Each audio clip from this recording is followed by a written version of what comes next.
Vote ঘোষণার পর প্রথম রাজ্যে আসছেন প্রধানমন্ত্রী নরেন্দ্র মোদী। উত্তরবঙ্গ থেকে বিজেপি প্রার্থীদের সমর্থনে প্রচার শুরু করবেন।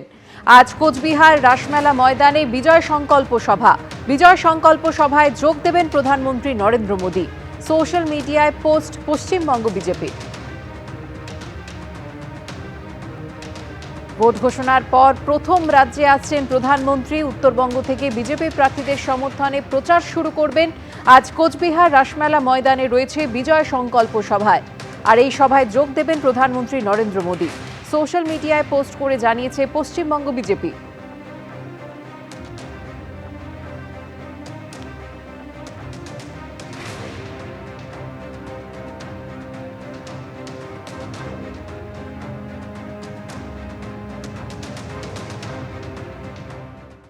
বিজেপির পঞ্চম প্রার্থী তালিকা, যেখানে আরো 5টি আসনে নাম ঘোষণা করা হলো।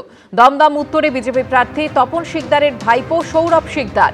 মধ্যমগ্রামে বিজেপি প্রার্থী রাজু বন্দ্যোপাধ্যায়। কৃষ্ণনগর উত্তরে বিজেপি প্রার্থী তারকনাথ চট্টোপাধ্যায়। কল্যাণীতে বিজেপি প্রার্থী করেছে অনুপম বিশ্বাসকে। উলুবেড়িয়া পূর্বে বিজেপি প্রার্থী করেছে রুদ্রপ্রসাদ বন্দ্যোপাধ্যায়কে। আরও 3 কেন্দ্রের প্রার্থী বদল করেছে বিজেপি। বসিরহাট উত্তরের বিজেপি প্রার্থী কৌশিক সিদ্ধার্থ। বেহালা পূর্বের বিজেপি প্রার্থী শঙ্কর শিকদার। বিষ্ণুপুরে দ্বিতীয়বার বিজেপির প্রার্থী বদল করা হলো। বিষ্ণুপুরে বিজেপির নতুন প্রার্থী অভিজিৎ সর্দার।